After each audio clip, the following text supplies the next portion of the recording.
یه داعی هم باید عقیدهش خوب باشد، هم عملش خوب باشد، هم اخلاقش خوب باشد. اینجا الله فرموده منت نگذار ولا تمنن، چون منت گذاشتن نوعی بد اخلاقی هست. امکان داره کسی برای شما خدمتی کرده، شما را قرآن یاد داده، فرزند شما را تعلیم داده، بعد بگه که من بودم و من این همه برای شما زحمت کشیدم. این منت گذاشتن. منت کسی که بالخصوص برای دین خدا کار میکند، این منتش بی فایده هست، این منت بی جا هست.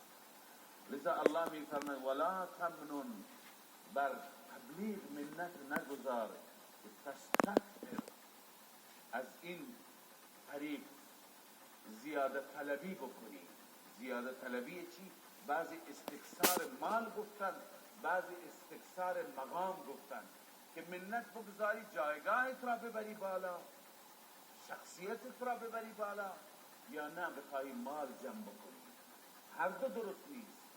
داعی نباید به فکر مقامش باشه و همچنین نباید به فکر مال باشه که من خدمت میکنم کسی به من پولی بده، کسی به من شهریه‌ای بده، خلعتی بده.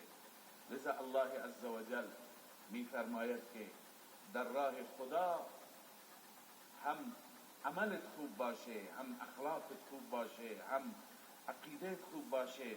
و اگر در این راه نابرابری آمد، ناملایمات آمدن، ولربک فاصبر، به خاطر پروردگارت صبر کن، تحمل کن. دعوتگر باید صبور باشد، در مقابل مشکلات نباید عقب نشینی بکند، نباید خوف و هراس داشت